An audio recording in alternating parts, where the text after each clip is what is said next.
Si vous n'avez pas d'expérience, oubliez les Big Four, ou en tout cas, si vous n'avez pas de contact, ça va être compliqué, très honnêtement. Ne faites pas des stages au hasard. Sachez même pourquoi vous le faites, ce que vous allez pouvoir en retirer et surtout qu'est-ce que vous allez pouvoir revendre par la suite. Peut-être te former, si t'as pas la volonté de faire 2 fois plus que les autres, t'auras pas les résultats et tu vas très vite abandonner. Donc en fait, énergie gâchée.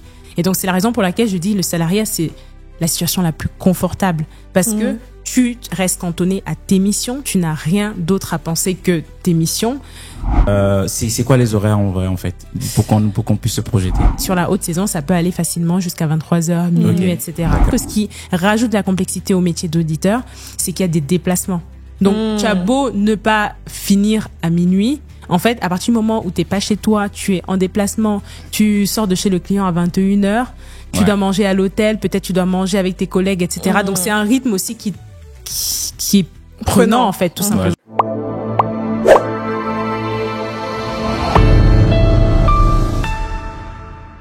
Chaque produit raconte une histoire. Dans les coulisses, il y a des rêves, des doutes, des déclics.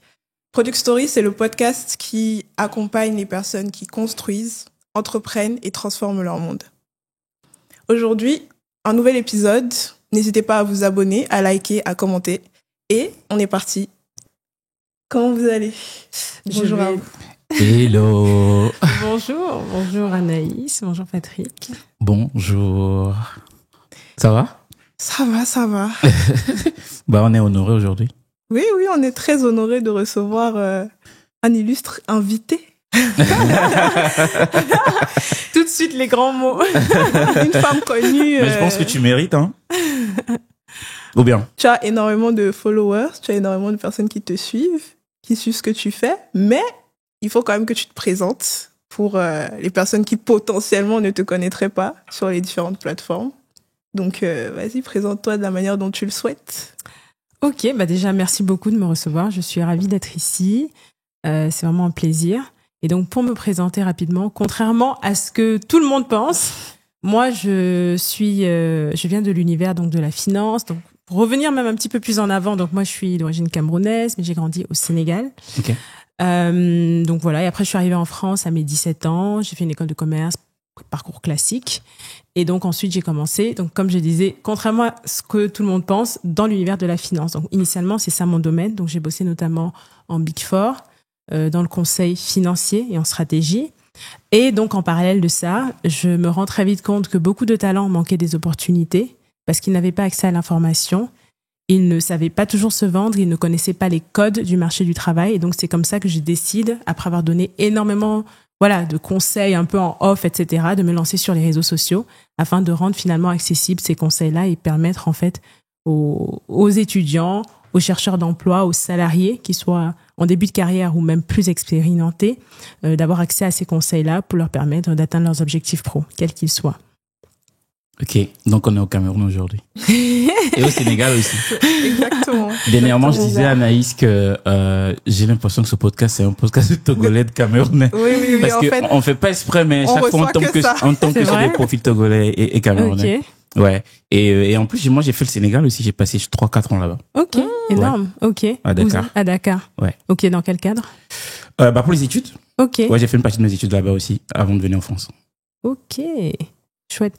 Il y a beaucoup de gens qui étudient au Sénégal parce que c'est une grosse plateforme, il y a pas mal d'universités, de bonnes écoles, etc. Donc, je ne suis pas étonnée. Enfin, si, étonnée de découvrir maintenant, mais c'est assez intéressant parce que déjà, pour ceux qui ne savent pas, du coup, on reçoit la job setteuse. C'est vrai, je l'ai même pas dit. Oui, je suis lancée sur les... Alias Marie-Christine. Parce que bon, toi, tu as commencé directement les attaques à la cour, mais on peut non, tout ça. Mais c'est vrai, j'ai même pas dit. Voilà. Vrai. Mais c'est assez intéressant de découvrir ton parcours parce que comme tu l'as dit dès le départ, tu es camerounaise d'origine et tu as vécu au Sénégal. Donc, comment ça a commencé en fait pour toi, cette aventure-là? Comment tu t'es retrouvée à commencer par le Sénégal, ensuite venir en France, etc.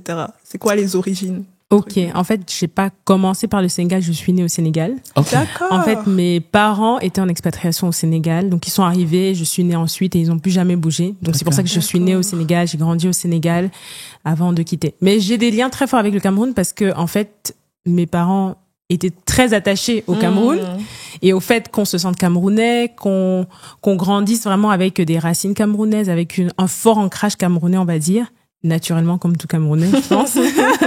Et donc pour cette raison-là, en fait, je connais le Cameroun parce que j'y allais quand même souvent. Donc voilà, donc c'est un petit peu ce qui explique finalement pourquoi j'ai grandi au Sénégal, pardon. D'accord. Et qu'est-ce qui t'a amené du coup à partir en France, etc. Dans quel contexte tu es arrivé en France?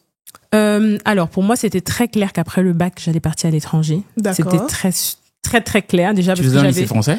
Je faisais un lycée français, mais dans lequel je faisais le système sénégalais. Donc c'était un lycée hybride. Ah, les deux, ok. C'est ça. Okay. Et en fait, j'ai toujours su que j'allais aller à l'étranger déjà parce que je voulais m'enfuir de l'emprise familiale. On s'entend très bien, on est très proches, il y a vraiment pas de problème. Et pour moi, c'était aussi important d'avoir un peu ma vie. Mes parents étaient très stricts. Je te comprends totalement. Mes parents ont une histoire à raconter sur les parents stricts, Patrick? Non, je pense que majoritairement en Afrique, on a toujours plus ou moins des parents stricts. Donc, enfin, ça dépend quand même. Hein. Ça dépend qui, hein, parce que moi, mes amis, elles avaient des parents moins stricts. Hein. Moi, j'ai toujours l'impression que souvent. Tu vois la différence avec le Cameroun. Clairement. Ouais. En fait, je pense que généralement, quand t'es dans un groupe d'amis, t'as toujours l'impression que c'est toi le seul, en fait, qui a des parents stricts et les autres ont plus de liberté et tout le temps, c'est toi qui dois, en fait, donner des excuses, etc. Mais je comprends, Et du coup, tu voulais t'épanouir un peu? C'est ça. Enfin, je voulais vraiment partir loin parce que j'avais envie d'indépendance, comme je pense plein de gens. Je savais aussi que, voilà, généralement, la France était reconnue pour avoir une bonne qualité d'éducation. Après, il y avait aussi le Canada. C'était un peu le moment où tout le monde parlait du fait d'aller au Canada, etc. Énormément d'opportunités d'emploi. Exactement. Et moi, initialement, je voulais aller au Canada. Bon, finalement, mes parents m'ont dit, ça va pas être possible, finalement. Et donc, je me suis retrouvée en France. Et donc, voilà. Moi, j'ai fait une filière scientifique, initialement. Okay. Donc, j'ai beaucoup hésité entre, voilà, aller en ingé, aller ailleurs. C'est comme ça qu'en faisant mes petites recherches, je découvre tout ce qui est univers, école de commerce, etc. Et donc, c'est comme ça que, de fil en aiguille, en parlant avec mes parents, etc., je me retrouve donc arrivée à Lille, en école de commerce. Ok. Aussitôt après mon bac, et où j'ai fait mes 5 années d'études. Ok, c'est dans quelle école? La finance. L'IESEG. L'IESEG, ok. Je sais pas pourquoi, mais j'ai l'impression qu'il y a beaucoup de Camerounais à l'IESEG. Oui. J'en connais qui sont... Ouais, qui viennent de l'IESEG aussi, voilà. Ok. À Paris ou à... Les deux, Paris et Lille. Ok. Moi, j'ai fait le campus de Lille et c'est vrai qu'en fait, c'est une école qui est très tournée vers l'international. Après, je sais pas s'il y a beaucoup de Camerounais, mais en tout cas, il y a beaucoup d'étudiants étrangers de manière générale. Pour vous donner une idée, moi, quand j'arrive en France, j'arrive en fait dans une classe dans laquelle on est tous étrangers. Bon, c'était pas la norme, mais c'est juste qu'on nous a tous mis, tous ceux qui venaient de l'étranger. Et figurez-vous qu'en fait, c'était pas des gens, enfin, je veux dire, c'était pas forcément des Africains qui venaient de l'étranger, c'était vraiment même des Français. C'était exclusivement ça, pas que, mais exclusivement des Français qui avaient été enfants d'expat, en fait. D'accord. Et donc, on s'est tous retrouvés là. Ce qui était bien, c'est que je suis arrivée, on était tous perdus. Ah, ça, c'est bien, ça. Je n'avais pas non plus vécu en France, j'avais pas vécu. Sur le même pied d'égalité, en fait. C'est ça. D'accord. Et ça a été vraiment cool parce que je pense que ça a rendu un peu mon intégration un peu plus smooth parce que je serais arrivée dans une classe entourée que de Français sans avoir les codes, ça aurait été différent. Mais c'est vrai que ça, du coup, c'était un peu le côté cool d'être dans une école qui est très tournée vers l'international puisque tu arrives avec des gens, effectivement, qui, comme toi, ont vécu à l'étranger, parfois même qui n'avaient jamais vécu en France. Donc ça, c'était fou. Mais j'avais aussi une copine qui venait de Bolivie, qui avait étudié au lycée français, qui se retrouvait là, des copains de Russie, etc. Donc ça a été... C'était pour quel programme? Parce que je sais qu'ils ont beaucoup de programmes. Grande école. Ouais, donc le programme classique en 5 ans et à l'issue duquel on sort avec un master 2. D'accord. Ok.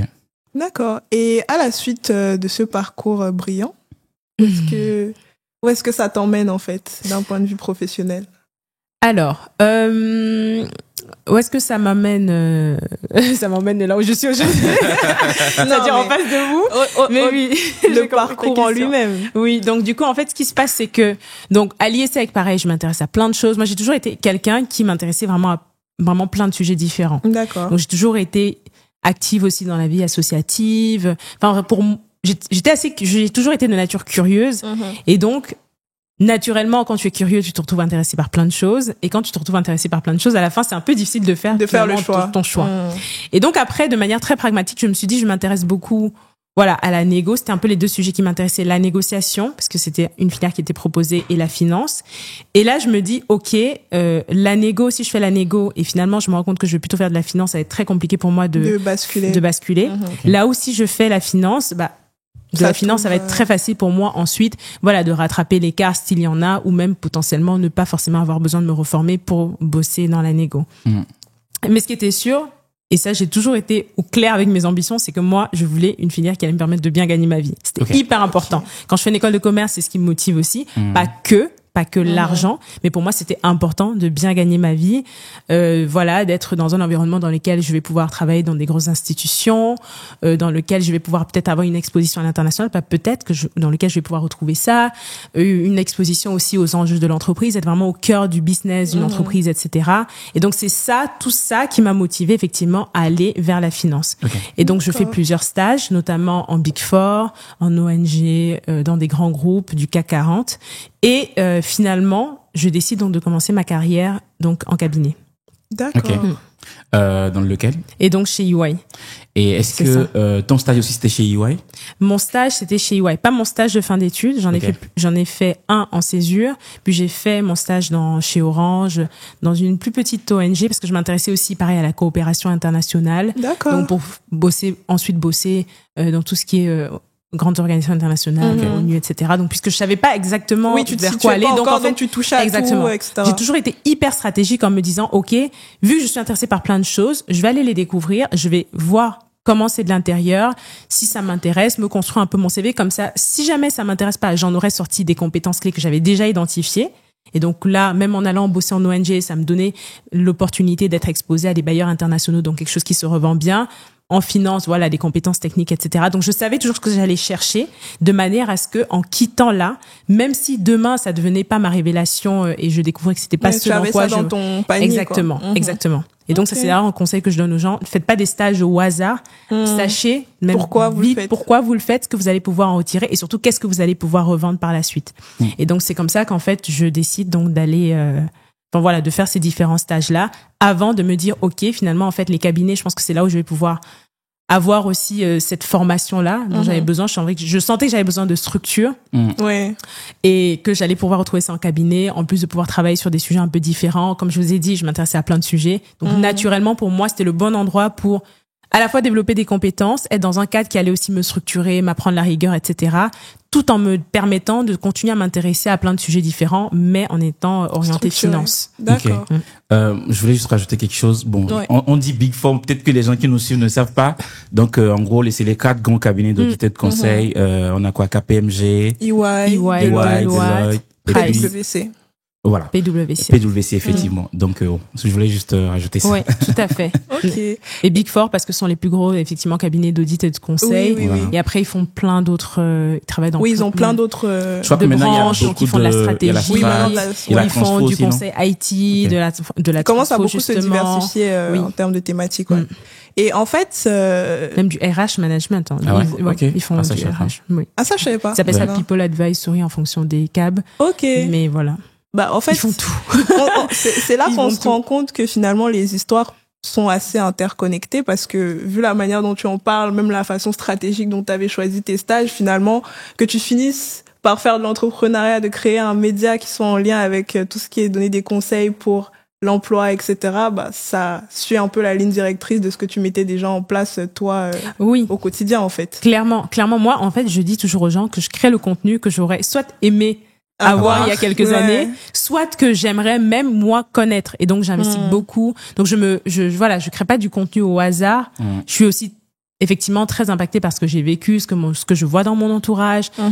Voilà un petit peu ce qui m'a moi aussi permis d'en arriver là et ce qui pourrait donner les clés à d'autres personnes de créer à leur voie, leur chemin professionnel, quoi. D'accord. Mais comment est née l'aventure en elle-même?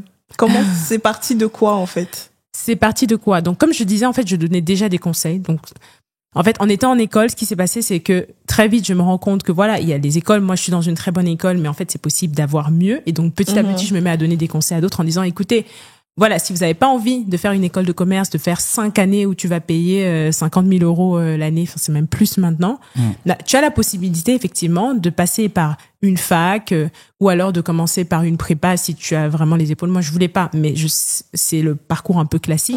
Et derrière, ça te fait économiser pour ensuite taper dans les écoles du top, voilà. Même si ça reste une bonne école, si t'as la possibilité d'aller taper dans plus, pourquoi s'en priver? Oui, bien sûr. Et donc, c'est comme ça que je me mets à donner d'abord des conseils autour d'école. Et en parallèle de ça, ce qui se passe, c'est que mon école, en fait, elle mettait en place ce qu'ils appellent... comment est-ce que je vais expliquer ça?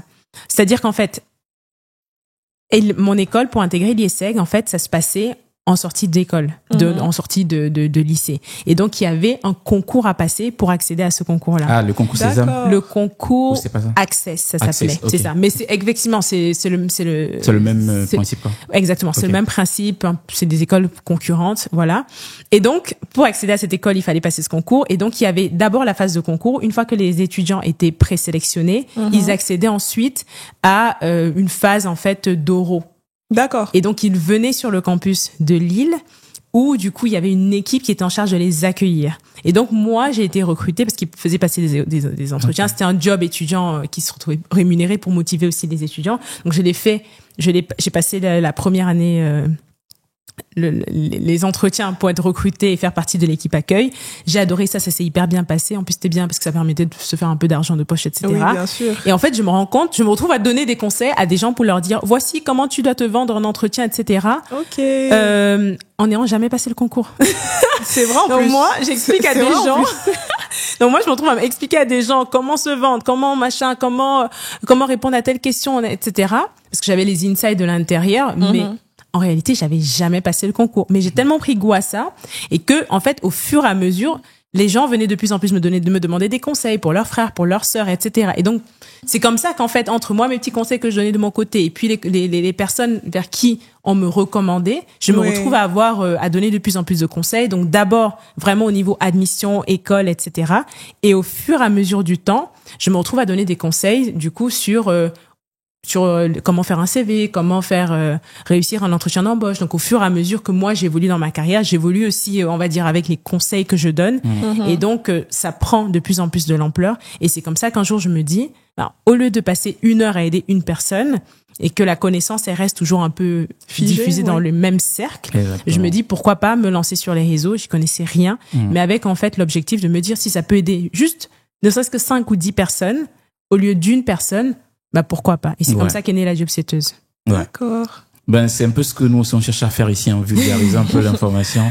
Parce qu'on se rend compte en fait que surtout quand on vient d'une minorité, on n'a pas accès en fait vraiment à l'information. Et donc moi il y a quelque chose quand même qui m'intéresse. Quelle a été toi ta stratégie pour rentrer vraiment dans un cabinet du Big Four? Parce que j'ai l'impression que c'est aussi quand même un cercle quand même un peu fermé. Ou bien, je sais pas. La défense. On va dire ça comme ça. Et c'est souvent compliqué pour les gens d'y entrer. Donc, quelle a été toi ta stratégie vraiment? Si tu peux donner quelques tips. Alors, je vais pas que me baser sur mon expérience parce que mon expérience, elle va pas forcément servir à tout le monde. D'accord. Et je vais vous expliquer pourquoi. Donc, c'est-à-dire que moi, en fait, ce qui s'est passé, c'est que j'étais intéressée par les Big Four, mais voilà, pas plus que ça. Et en fait, ce qui se passe, c'est que un jour, il y avait un événement qui avait été organisé par mon école, et donc ça, c'est vraiment le premier acte que je partage là. Quand il y a des événements qui sont organisés, allez-y, parce qu'en fait, les entreprises sont là pour vous recruter. Donc, ne vous dites pas, oui, en fait, je suis pas prête à postuler maintenant, etc. Ou voilà, c'est pas encore le moment où je me laisse un peu de temps. Allez-y. Moi, à ce moment, j'étais pas particulièrement prête, quoi. Voilà, c'était pour un stage, j'étais pas forcément à fond derrière les bigs, mais je m'étais dit, ok, il y a cet événement, c'est cool, je vais y aller. C'était en fin de journée, je suis allée à la rencontre, je suis venue avec mon CV, donc bien préparé, etc. Je me suis bien évidemment un petit peu renseignée sur les équipes qui allaient être présentes, ce qu'elles faisaient, pour poser des questions, mais pas poser des questions à côté de la plaque. Et donc, avec un bon pitch, en posant des questions un petit peu intéressantes, on arrive à te taper dans l'œil des personnes qui sont là finalement. Et c'est ce qui a permis en fait que derrière, quand ils ont récupéré mon CV et ils m'ont recontacté pour un entretien. Donc ne négligez pas les événements d'école, donc que ce soit les forums, les salons, etc. Allez-y, et surtout allez-y préparé avec un CV qui est prêt, avec un pitch qui est prêt, avec des questions prêtes. Et c'est ce qui va vous permettre ensuite derrière de pouvoir reconvertir en entretien et par la suite peut-être en stage. Donc ça, c'est vraiment première astuce et qui est basée sur mon expérience. Maintenant, après, il y a d'autres moyens. C'est-à-dire que les bigs, en fait, c'est un modèle qui se base sur le recrutement des juniors. Donc, ce que ça veut dire, c'est qu'ils recrutent constamment des juniors. Bien évidemment, il y a aussi, on va dire, un peu une bulle d'école. C'est-à-dire qu'ils vont être intéressés un peu plus par certaines écoles par rapport à d'autres. Et donc, mon conseil, c'est que si vous êtes dans une école, par exemple, qui a plein de contacts avec les bigs, etc., ça va être facile. Vous pouvez juste se candidater et souvent, ça ressort bien. Si c'est plus compliqué, votre école, elle n'est pas forcément connectée avec les bigs, je vous recommanderais, parce que comme c'est des grosses institutions, vous connaissez pas forcément, mais vous allez forcément trouver un alumni de votre école qui est en big. Et donc, essayez de le contacter, dites-lui bonjour, voilà, je suis hyper intéressée à l'idée, je suis tombée sur votre parcours, j'ai trouvé ça hyper inspirant, moi je souhaite envisager une carrière dans ce domaine-là.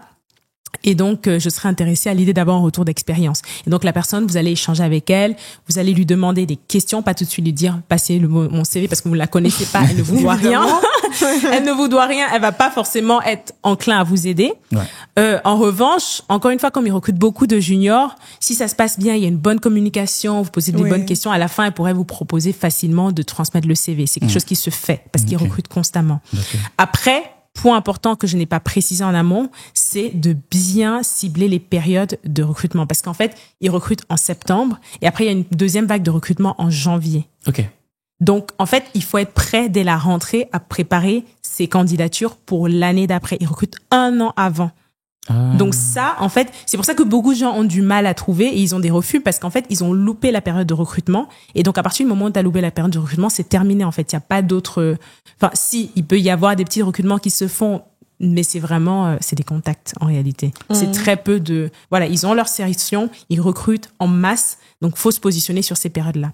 Et donc, je disais, si, par exemple, vous venez... Donc, ça, c'est le 3e cas de figure d'une école qui est souvent reconnue par les bigs, bien préparer son CV, bien optimiser, bien expliquer pourquoi vous voulez rejoindre les Big Four avec un petit résumé un peu personnalisé, etc. Bien montrer ses compétences si on veut bosser en audit, par exemple, en comptabilité. Donc, même si on n'a pas beaucoup d'expérience, c'est toujours bien d'avoir une première expérience parce qu'ils aiment ceux qui ont déjà travaillé, ils veulent pas être le test, ça c'est sûr. Donc, si vous n'avez pas d'expérience, oubliez les Big Four ou en tout cas, si vous n'avez pas de contact, ça va être compliqué, très honnêtement. Et par contre, à partir du moment où vous avez une première expérience, qui est pas forcément en cabinet comptable ou quoi que ce soit, ou en lien direct, mais qui peut vous permettre de montrer que vous avez déjà travaillé quelque part, vous avez déjà appris à travailler en équipe. Exactement. Vous connaissez déjà le milieu de l'entreprise, vous avez déjà commencé à travailler en équipe, vous avez déjà eu à réaliser des choses dans un contexte professionnel. Plus vous mettez en avant également les cours que vous avez suivis pendant vos études. Bah, en fait, ça permet de montrer que, OK, il a le bagage académique, en lien avec le métier pour lequel il souhaite être recruté, ou en tout cas la branche pour laquelle il souhaite être recruté, plus il a une petite expérience, une première expérience, c'est tout ce qu'il nous faut, et donc on peut plus facilement convertir. Donc ça, c'est vraiment mon hack. Après, il y a un autre point, c'est que si on s'adresse là à les profils qui sont plus seniors, c'est un peu plus facile, parce que ce qui se passe, c'est qu'en cabinet, beaucoup de recrues, je disais, au niveau de la base de la pyramide, et plus on évolue, plus les gens partent parce que le rythme de travail est compliqué. Et donc, il y a de plus en plus de départs et donc ils ont un problème de rétention. Et ce qui se passe, c'est que lorsqu'on a une expertise, c'est un peu plus facile parce que c'est ce qu'ils vont rechercher puisqu'il y a beaucoup de départs. Beaucoup de turnover. Exactement, ils sont très ouverts aux profils qui justement ont déjà de l'expérience, etc. Donc, se faire recruter en tant que senior, manager, c'est déjà beaucoup plus facile. Mais ça peut être aussi compliqué parce qu'ils peuvent se dire vous avez été formé à une autre méthode et tout. Donc faut quand même pouvoir rentrer dans le moule. Faut quand même venir avec une expérience qui soit assez qui va être valorisée assez facilement. Donc je dis n'importe quoi, bien cibler le bon département. Donc ils ont des départements en consolidation, ils ont toujours des besoins en consolidation. Donc si vous venez avec un background en conso, c'est bien. Si vous venez avec un background par exemple d'auditeur dans un autre cabinet, c'est faisable, mais ça peut être un peu plus compliqué parce que la personne n'aura pas été formée à la méthode Big. Big Four, ok. J'ai pas envie de monopoliser un peu le truc autour des beats, mais tu parlais tout à l'heure d'horaires. C'est quoi les horaires en vrai, en fait, pour qu'on puisse se projeter? Ça dépend. Honnêtement, ça dépend totalement des départements. En audit, c'est plutôt du 9h, 19h, 9h, 18h, 19h. Et après, 19h. Mais ça va par rapport aux gens qui sortent d'école de commerce. Parce qu'en là, c'est pas comme ça. Hein. Mais là, c'est la période, c'est pas la haute saison. En fait, sur la haute saison, ça peut aller facilement jusqu'à 23h, minuit, etc. D'accord. Et sachant que ce qui rajoute de la complexité au métier d'auditeur, c'est qu'il y a des déplacements. Donc, tu as beau ne pas finir à minuit. En fait, à partir du moment où t'es pas chez toi, tu es en déplacement, tu sors de chez le client à 21h, tu dois manger à l'hôtel, peut-être tu dois manger avec tes collègues, etc. Donc, c'est un rythme aussi qui est prenant, en fait, tout simplement. Et donc, du coup, ça fait que finalement, tu te retrouves à faire des longs horaires. Et encore plus en saison. Donc ça, c'est pour les métiers d'audit, notamment audit financier, que je connais bien. Après, pour tout ce qui est TS, donc moi, j'ai fait le département aussi de TS. Ok. Et c'est quoi TS? TS, c'est Transaction Services. Ok. Donc en fait, c'est un département qui accompagne justement les corporates et les fonds de private equity dans leurs opérations d'acquisition. Ok.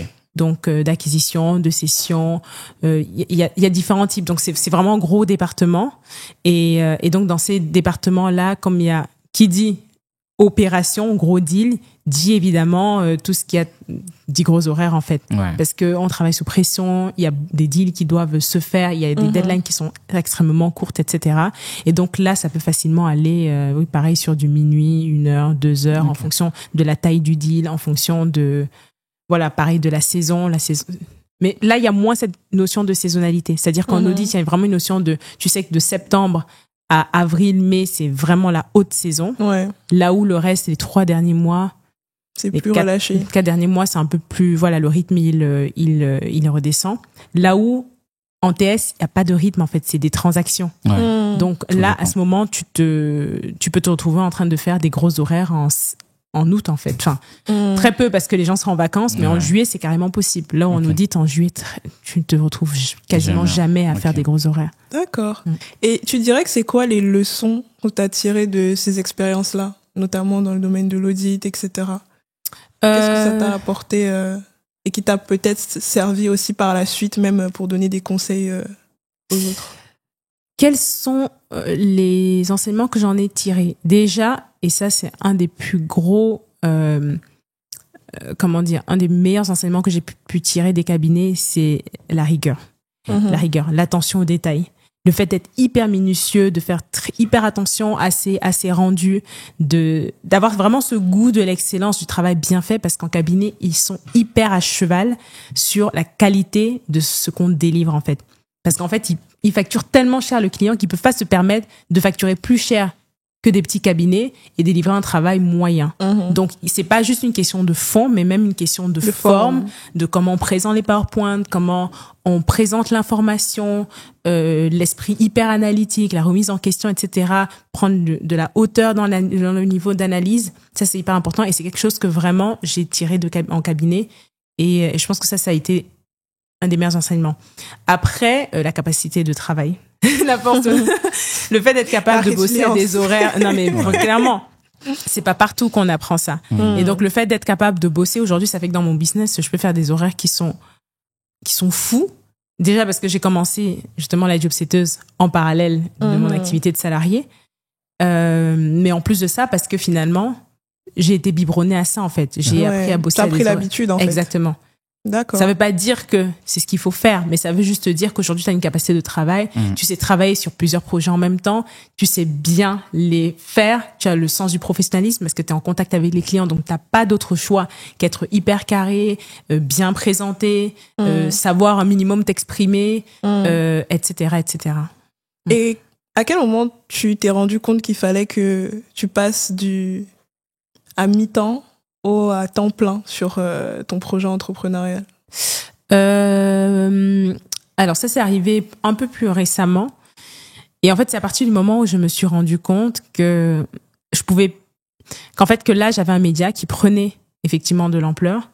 J'avais énormément de retours d'expérience qui me disaient que voilà, ce que je fais, ça leur permet de trouver un job, ça leur permet de reprendre confiance en eux, ça leur permet, voilà, d'avoir le courage de faire X, Y, Z. Pour vous donner un exemple, il y a une de mes anciennes collègues d'EY que je connaissais pas, mais qui était dans un autre bureau, qui m'envoie un message un jour et qui me dit salut, je suis ce que tu fais et j'aime beaucoup. Ça fait des années que je rêve d'aller bosser à New York et en fait, j'ai jamais eu le courage et en fait de voir ton parcours, de voir ce que tu fais, ça m'a énormément motivée et donc voilà, je voulais juste te dire ça et donc je lui donne quelques conseils, etc. pour New York et 6 mois après, elle m'avait ajouté sur LinkedIn, donc je vois sur LinkedIn, ouais, ravie de commencer cette expérience à New York, etc. Et donc je lui dis félicitations, elle me dit mais merci beaucoup parce que c'est grâce à toi. Je l'ai pas aidé à trouver ce job, enfin je lui ai donné quelques conseils, mais c'est pas moi qui lui ai permis de trouver ce job.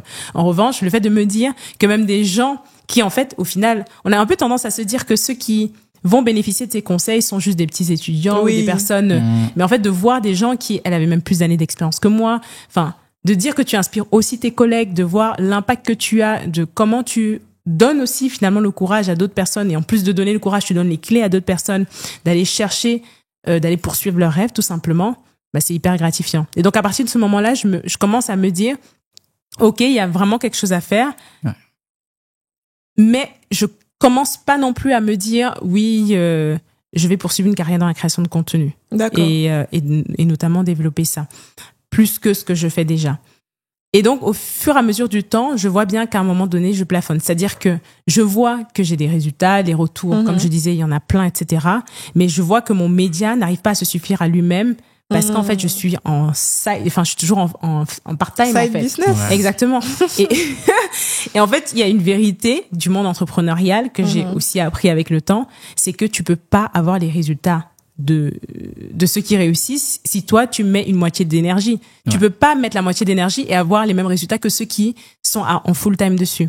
Et donc à partir d'un moment, je me dis OK, bah ça fait des années que je traîne ça de côté, je veux pas lâcher parce que j'aime vraiment ce que je fais, j'aime encore une fois l'impact que j'ai via mon média, mais en revanche voilà, ça mérite aussi que je m'y mette à temps plein et que je développe ça de manière aussi à ce que ça me convienne quoi et que je puisse amener ça que je puisse propulser ça pour dupliquer l'impact. OK. C'est assez intéressant que tu parles de cette dimension-là parce que ça m'amène à une autre question. Est-ce que tu penses que tout le monde est fait pour l'entrepreneuriat en fait? Non.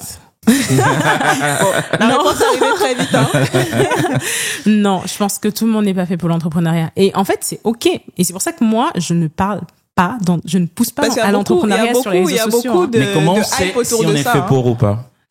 Moi, je dirais entreprenez déjà en étant salarié. Si t'es pas capable de gérer ton job et de monter un petit side business, ne serait-ce que vraiment même vendre des crêpes, hein. Si t'es pas capable de lancer un tout petit truc, en fait, tu pourras pas. Parce que l'entrepreneuriat, c'est tellement drainant. Ça te demande tellement d'aller puiser. Déjà, il faut avoir le goût de la recherche, aller chercher de l'information. Ça, d'ailleurs, c'est un truc que j'ai beaucoup appris chez EY, savoir chercher l'info. Clairement, il n'y a pas un truc, même si je sais pas, je vais trouver l'info. Parce qu'on était payé pour ça. On ne connaissait pas, mais il fallait gérer ça. Et donc, c'est dire que dans l'entrepreneuriat, tu vas te retrouver à lancer un business. Moi, j'étais en finance. Je me retrouve à lancer un média. J'y connais rien aux réseaux sociaux. J'y connais rien au marketing. J'y connais rien je sais pas moi, à la négociation d'influence, à tous ce truc-là. Donc, en fait, je suis obligée de me former en continu et d'aller puiser dans des ressources que je n'ai pas, d'aller les chercher. Et donc, si tu n'es pas capable d'aller au-delà de ta zone de génie, en tout cas de ta fiche des missions quotidiennes, on va dire, ça va être extrêmement compliqué. Et c'est pour ça que je dis aux gens, en fait, c'est bien beau, tout le monde parle d'entrepreneuriat, c'est la nouvelle liberté, etc., la voie vers la liberté, mais en réalité, c'est tout sauf ça. Surtout au démarrage, où en fait, t'as pas le budget pour recruter des gens, donc tu dois tout faire encore une fois. Toi-même, et si t'as pas la volonté de te former, si t'as pas la volonté de faire 2 fois plus que les autres, t'auras pas les résultats et tu vas très vite abandonner. Donc en fait, énergie gâchée.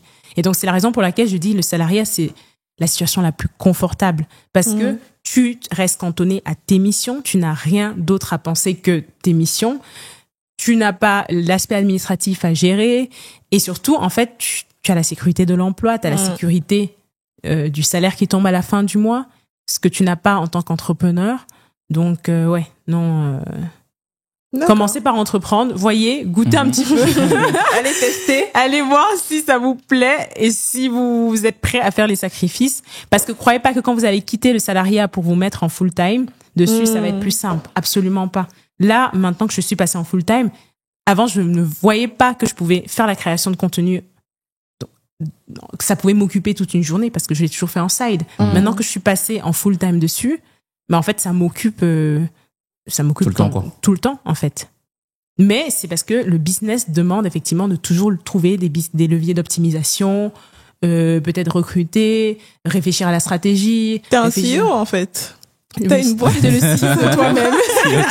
Mais là, du coup, t'as une équipe ou t'es toujours seule? Là, j'ai recruté des freelances qui m'accompagnent. Et clairement, à terme, l'idée, c'est de faire grossir le média, de développer sur des plateformes, enfin, d'aller du coup sur du podcast que j'ai d'ailleurs commencé. Mais Oui, j'avais vu un épisode, ouais. Exactement. Je crois que t'avais tourné avec Chiara. Avec Chiara? Exactement, exactement. Enfin, un petit coucou à Chiara. Un petit coucou à Chiara. Mais oui, donc voilà, c'est du temps que ça demande, donc voilà. Et donc je disais m'étendre effectivement, développer ma newsletter. Je l'ai un peu laissé à l'abandon, mais parce que c'est du travail. Il faut répondre aux commentaires, il faut répondre aux DM, il faut créer du contenu.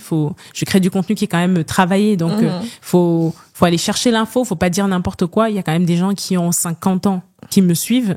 Oui. Autant que des jeunes, donc il y a ma crédibilité oui. et aussi engagé. Donc, ouais. Mais d'ailleurs, comment tu choisis tes sujets? Comment je choisis mes sujets? Je m'inspire déjà, moi, de ma vie quotidienne. Donc, des trucs tout bêtes, mais je vais négocier, par exemple, un contrat avec une marque et je vais me dire, ah, mais tiens, pourquoi pas partager ce hack un peu de négo, des choses comme ça. Quand j'étais salariée, c'était plus simple, donc je partageais aussi des choses tirées de ma vie, voilà. Et puis, comme j'ai fait pas mal de coaching, comme je disais, j'ai aidé tellement de gens avant de me lancer sur les réseaux. Donc, j'avais déjà pas mal de bagages aussi qui étaient facilement exportables. Et puis après, je m'inspire des conversations que j'ai dans la vie de tous les jours, quoi. Donc, je crée du contenu inspiré vraiment de toutes sources. C'est-à-dire que je vais avoir un échange avec une personne qui me dit quelque chose de passionnant. J'étais à un mariage ce week-end. La personne me parle du fait que il est avocat, il bosse dans la tech. D'accord. Il me parle des niveaux de salaire. Je me dis, mais c'est quelque chose dont les avocats n'ont pas connaissance. Enfin, je suis pas sûre que tous les avocats d'affaires savent qu'ils peuvent extrêmement bien gagner leur vie dans la tech. Je lui dis, ça t'embête pas que je te filme? Il m'a dit, ok, j'ai sorti ma caméra et j'ai filmé. Donc, en fait, je m'inspire vraiment de la vie de tous les jours. Bien évidemment, je fais toujours attention à ce que les informations soient quand même vraies. Voilà, donc il y a un gros travail aussi de vérification, etc. Et pas juste que la réalité de cette personne ne soit que sa réalité, mais voilà, donc je m'inspire de partout, in fine. D'accord. Et tu dirais que c'est quoi la place, parce que toi tu as quand même vécu en Afrique, une bonne partie de ta vie avant de revenir en Europe pour tes études, etc., travailler, etc., lancer ton média. C'est quoi le lien que tu fais entre tout ce que tu as créé aujourd'hui et tes racines, un peu ton héritage culturel africain?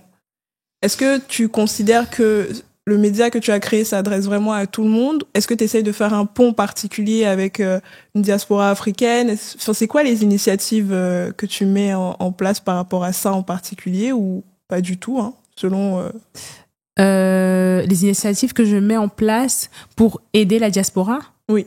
Enfin, qu'est-ce que tu construis autour de ça, en fait?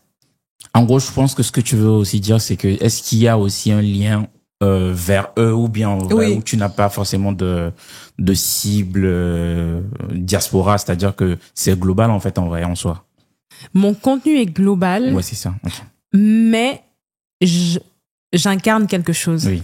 Donc j'incarne aujourd'hui, on sait que je suis... Un certain modèle de réussite, oui. Oh non, mais au-delà de ça, je pense que voilà, on sait que moi-même, je suis une personne de la diaspora, etc. Donc naturellement, en fait, je vais parler. Quand je vais parler, il y a beaucoup de gens qui vont se reconnaître, qui vont me suivre, parce qu'en fait, ils vont pouvoir s'identifier à moi. Voilà. Quand j'ai commencé, effectivement, je pensais beaucoup à la diaspora, mais parce que aussi j'avais envie de la targeter, parce que je savais qu'autour de moi, quand tu arrives en école de commerce, t'es la seule noire, etc. Du coup, ton environnement est principalement français de pure souche, si on peut dire. Je sais pas trop quoi dire. Voilà. Donc, c'est pour dire que j'avais envie de toucher cette diaspora-là parce que je savais que c'était elle qui n'avait pas forcément accès aussi à ces informations-là. Je comprends. Donc ça a été intentionnel, mais après, j'ai voulu rester aussi inclusive. En fait, je peux pas dire, vous ne devez que me suivre si vous êtes afrodescendant, etc. C'est pas ma mentalité. D'ailleurs, au contraire, je vais toujours encourager les gens quand ils arrivent à l'étranger à ne pas rester dans l'entre-soi, parce que c'est le meilleur moyen de pas comprendre comment marche la France et de pas trouver de taf. Et de pas comprendre les codes. Et de pas comprendre les codes et de pas comprendre comment ça se passe. Donc, si vous restez dans l'entre-soi, et c'est pour ça que je fais très attention aussi à aller en fait chercher l'information de partout, pas juste me dire je vais l'apprendre que auprès des afrodescendants, parce qu'ils n'ont pas le même vécu que la majeure partie des Français. Et du coup, si on reste vraiment très concentré sur cette population-là, très intéressant, mais au final, elles vont pas représenter ce dont pensent les recruteurs. Donc moi, quand je vais aller interviewer des recruteurs, je vais pas juste m'adresser à des recruteurs afrodescendants, parce que ils vont pas représenter la majeure partie des recruteurs. Oui, c'est pas possible. Tu vois. Donc, en fait, c'est aussi dans cette logique-là que, naturellement, il va y avoir plusieurs personnes qui vont me suivre, de la diaspora, en Afrique aussi, parce que c'était aussi un objectif. J'ai aussi des gens qui me suivent en Afrique. Et encore une fois, c'était aussi intentionnel, parce qu'au début, dans certaines vidéos, je mettais bien exprès des hashtags pour que des personnes en Afrique aussi puissent me découvrir et puissent bénéficier de ces conseils-là. Oui, avoir accès à l'info. Exactement. Donc, il se veut global. Donc, quand je dis global, c'est pas que diaspora ou que en France, c'est vraiment global à l'international. Bien évidemment, le marché que je connais le mieux, c'est le marché français. Donc, voilà, c'est le marché dont je parle. Ok. Et il est amené à évoluer, c'est-à-dire aller toucher, c'est pas les marchés américains, canadiens, par exemple? Il y a des francophones qui me suivent, qui sont, par exemple, au UK, au Canada, etc. Je le sais parce que, voilà, ils vont m'écrire, etc. Je le vois aussi dans mes stats. À un moment donné, Montréal, c'était quand même un des pays où il y avait le plus de personnes qui me suivaient. D'accord. Dans la répartition par ville. Mais voilà, après, c'est pas une cible forcément que je vais cibler naturellement, parce que c'est encore un autre marché, etc. Donc, dans l'univers du travail, on se retrouve toujours autour des mêmes conseils. Pour évoluer, les codes restent les mêmes. Pour trouver un travail, ça peut changer au niveau du CV, parce qu'il peut y avoir une autre façon de présenter le CV en fonction des pays. Mais en entretien, ça reste à peu près les mêmes choses. Donc, c'est pour ça aussi que c'est un contenu qui peut parler à tout le monde.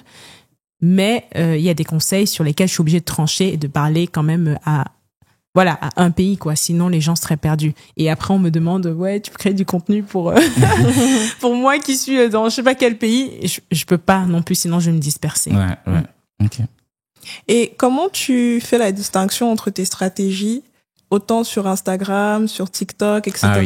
Est-ce qu'il y a des stratégies différentes selon le média? Tu t'es lancé sur TikTok à quel moment? Un peu en parallèle d'Instagram au même moment? Enfin, comment ça fonctionne finalement? Très bonne question. Je me suis lancée sur TikTok d'abord. Ok. Pas parce que je connaissais plus TikTok, j'étais pas du tout. C'est simplement parce que j'avais honte du regard des gens. J'avais clairement pas envie. Tu vas te planquer. Mais oui, je me suis dit sur TikTok, je connais personne. Je vais Mes employeurs n'iront pas regarder ça. Exactement. C'était le moment où TikTok commençait à prendre l'ampleur, mais il y avait que. C'était quoi le Covid? C'était pas période Covid, c'était bien après, c'était en 2022, en décembre 2022, donc presque 2023. Oui, mais c'était pas encore si hypé que ça. Exactement. Ça allait encore. Exactement. Donc il y avait des gens qui étaient dessus, mais ça restait un peu l'image de TikTok, pas hyper sérieux. Donc tout le monde n'y allait pas. Exactement. Exactement. Donc il y avait des gens qui utilisaient déjà pour un usage un peu plus pro, etc. Parce que dans ma niche, je suis pas la plus grosse. Il y a d'autres gens qui sont plus grosses sur le marché français, je dis bien. Mais ces personnes-là, elles ont commencé en 2021, 2020, donc bien avant moi. Donc c'est dire qu'il y avait déjà du contenu sérieux, mais il y avait pas tout le monde c'était pas autant démocratisé dans l'univers francophone. Et donc je commence sur TikTok pour ces raisons-là. Et ensuite, un an après, une fois que j'ai bien maîtrisé TikTok, je me lance sur Insta. Moi, ma stratégie, ça a toujours été, pour répondre à ta question, de commencer sur une plateforme, comprendre toute la plateforme de A à Z. Bien, t'installer. Bien m'installer, bien créer du contenu pour voir aussi qu'est-ce qui fonctionne pas, etc. Bref, maîtriser l'algo et ensuite passer à une autre plateforme. D'accord. Ça m'évitait de me disperser parce que les plateformes sont pas les mêmes, elles ont pas les mêmes fonctionnements. Et donc, le fait de vouloir tout lancer, c'est soit on décide on balance tout partout parce que c'est quand même gain d'énergie.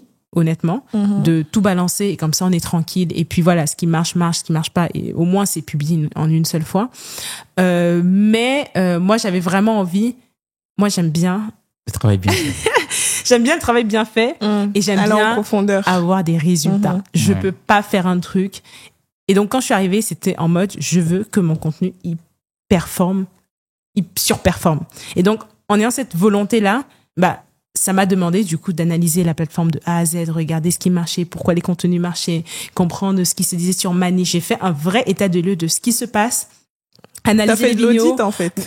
en fait. Mais clairement. Non, mon métier, je me sers. Moi, j'ai quand même...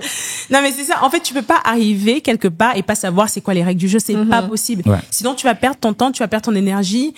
Parce que dans tous les cas, tu vas passer du temps à faire quelque chose. Donc, quitte à passer du temps à faire quelque chose, moi, mon mindset a toujours été de faire les choses bien. Et voilà. Et c'est ce que j'ai fait sur LinkedIn en arrivant sur LinkedIn. En 6 mois, j'ai eu, même pas 6 mois parce que je publie pas de manière très assidue. Mais en 2 mois, ouais, j'ai gagné 5000 abonnés. Bon, après, le problème, c'est que j'ai pas été assidue, donc c'est un peu plafonné. Ouais. Mais c'est de dire que, en fait, c'est une plateforme que j'ai analysée. Ça fait j'ai analysé les posts, j'ai regardé pourquoi ça marchait, et donc j'ai compris que les hooks, c'était ce qui permettait de capter l'attention.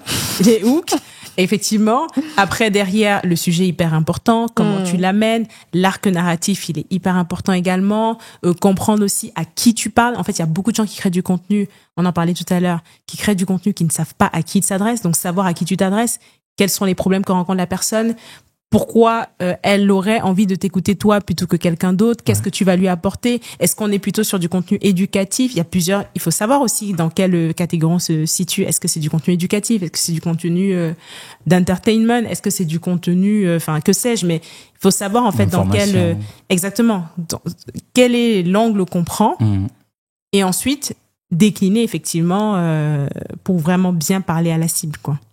Ok. D'accord, c'est très intéressant.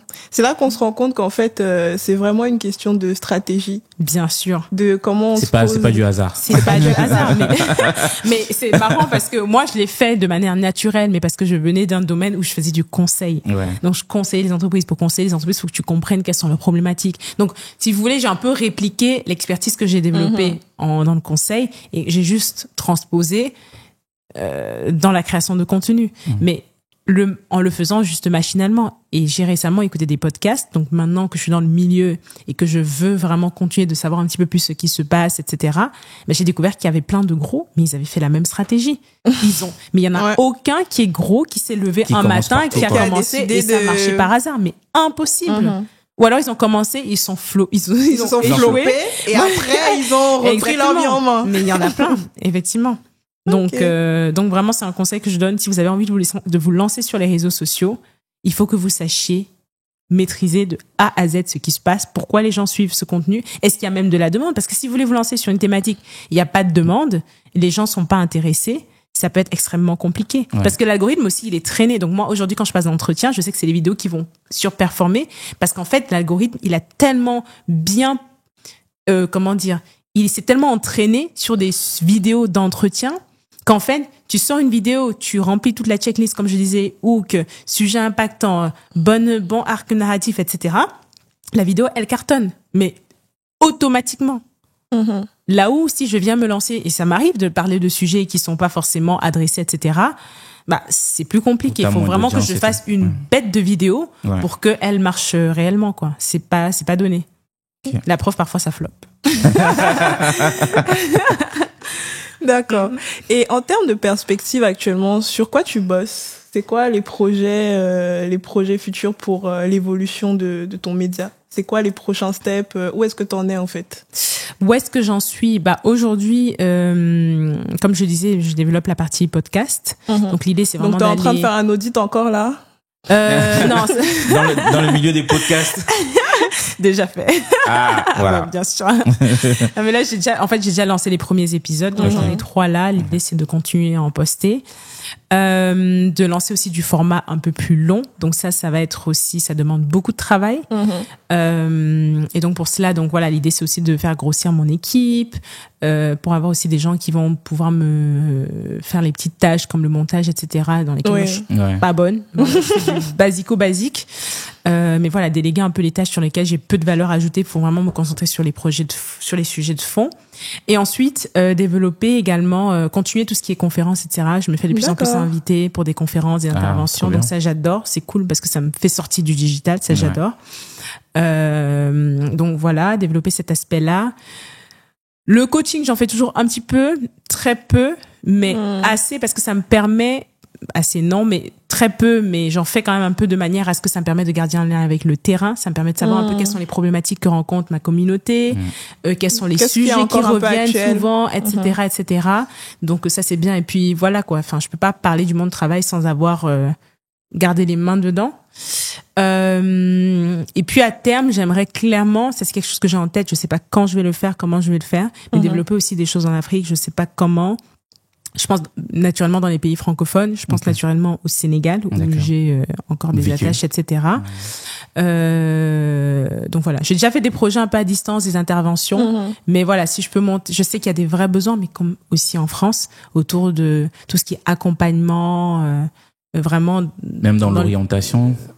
Orientation professionnelle ou orientation scolaire? Scolaire même, je veux dire. Scolaire, c'est pas ma niche. Il y a des gens qui le font. C'est plus professionnel, d'accord, je l'ai fait, mais c'est pas ce qui me fait le plus kiffer.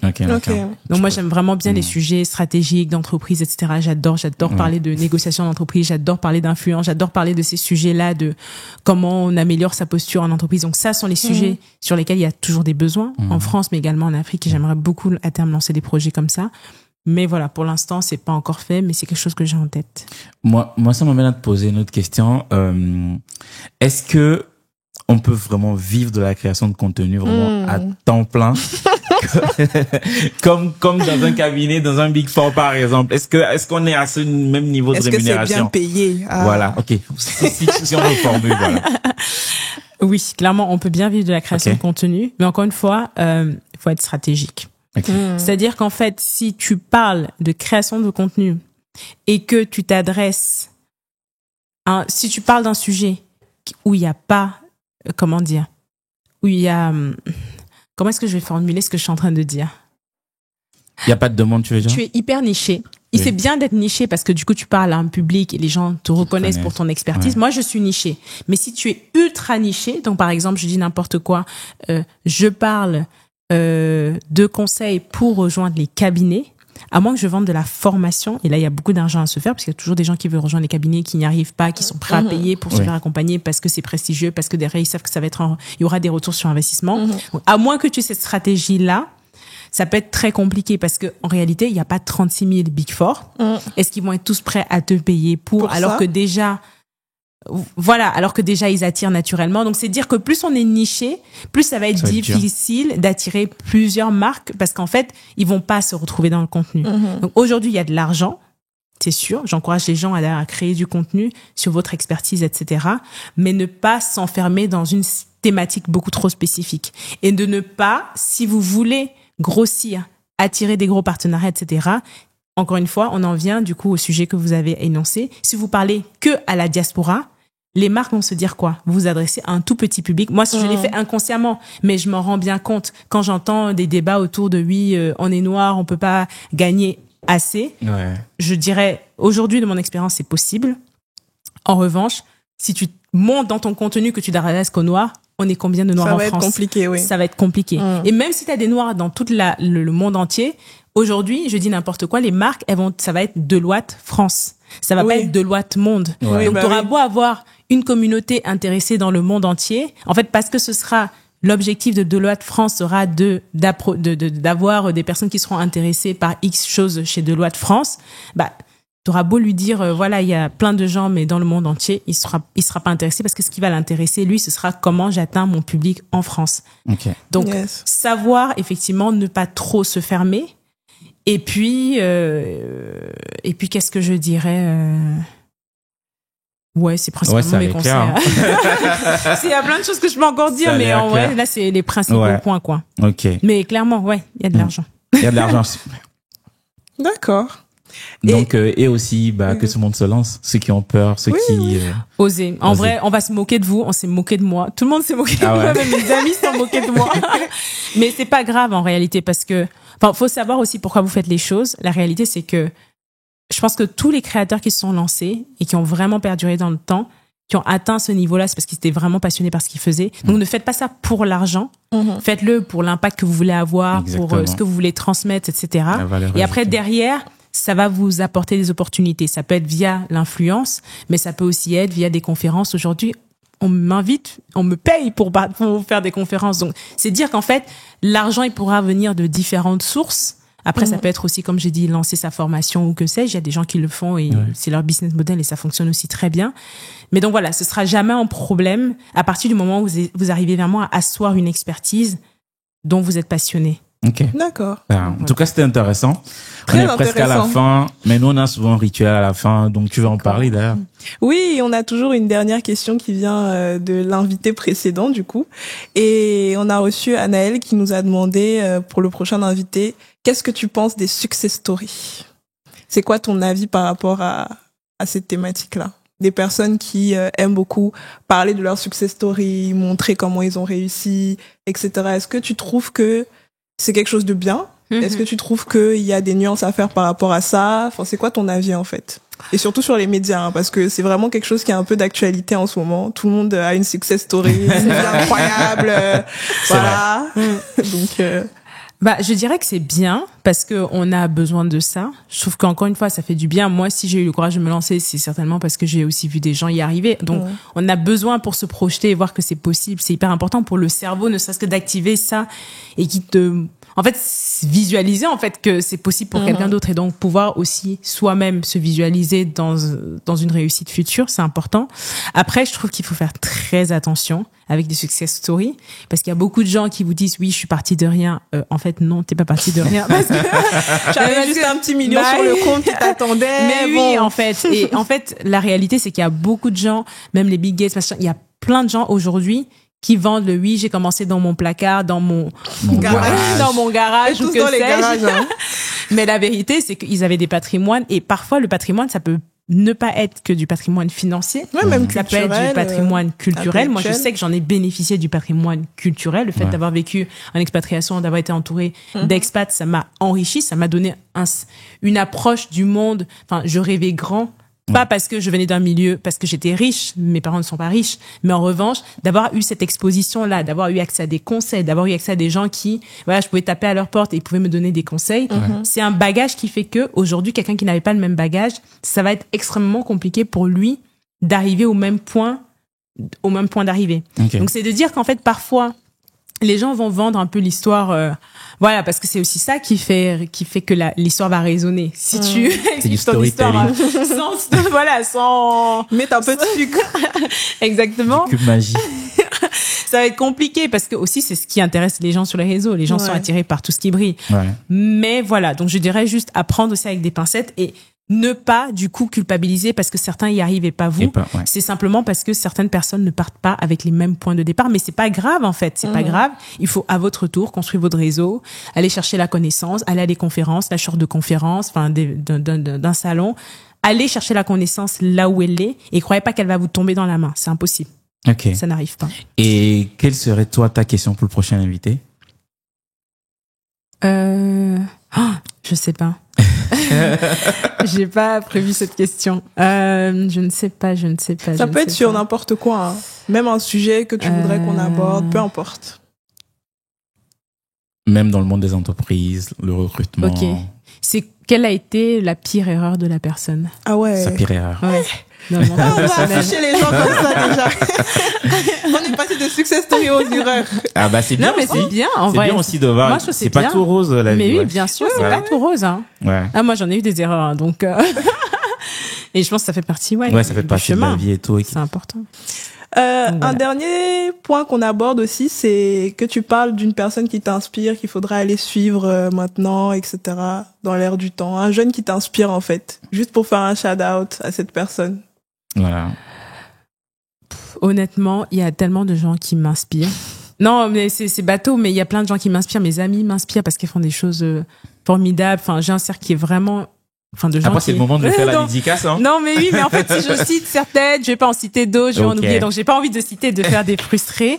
Mais déjà, aussi un autre conseil, entourez-vous aussi bien. Choisissez votre entourage parce que si vous avez des gens qui sont à la traîne vous allez vous tirer vers le bas. Donc, donc, essayez aussi de bien choisir votre entourage. Donc, quand je t'ai dit mes amies, elles m'inspirent, c'est vraiment réel. Ça veut pas dire qu'elles gagnent plus que moi. Ça veut pas dire ou qu'elles sont plus intelligentes ou quoi que ce soit. Mais je pense que, enfin, moi, en tout cas, c'est comme ça que je les vois. Mais voilà, ce sont des gens qui me poussent aussi vers le haut. Quoi. Voilà. Je vais citer quelqu'un, mais je dirais pas que c'est quelqu'un qui m'inspire dans le sens où, voilà, je connais pas non plus tous les détails de sa vie, mais je trouve que cette personne fait des choses intéressantes. Je l'ai rencontré ce matin, donc je lance son nom là. Il s'appelle Corentin Evano. Corentin Evano, c'est ça. J'aime beaucoup son contenu. Donc, et je trouve qu'il peut vous apporter des choses. Il parle justement de rhétorique, donc comment prendre la parole en public, tout notamment sous le prisme exactement d'éloquence, etc. C'est quelque chose qui est indispensable aujourd'hui dans le monde du travail, encore plus en France, mais partout dans le monde de manière générale. Savoir bien parler, ça ouvre des opportunités. Donc, cultivez ça, suivez des contenus comme le sien. J'aime beaucoup, j'ai rencontré ce matin, donc je pense à lui. Tout ça marche. En tout cas, c'était intéressant. Moi, j'étais un peu comme à une conf, en fait. En fait, j'ai tellement coché des trucs dans ma tête. J'ai dit, ok, ça, je prends. Ouais, nous avons des bons conseils. En tout cas, merci beaucoup d'être venu sur le podcast. On était ravis de te recevoir. Merci à vous pour l'invitation. C'était vraiment un plaisir. N'hésitez pas, comme j'ai dit, à liker, commenter et aller suivre aussi la jobsetteuse. Oui, voilà, oui, pour effectivement, vous serez pas déçus en tout cas du contenu. En tout cas, moi, j'ai vraiment été inspiré par ton contenu et voilà, c'est pour ça aussi que je t'ai contacté. Je savais que c'est une certaine matière à apporter en tout cas à notre audience. Donc, merci encore. Avec plaisir. Merci d'être venu et puis voilà. Merci pour l'invitation, c'était un plaisir et puis à la prochaine. À la prochaine. À bientôt. Ciao. Ciao. Bye.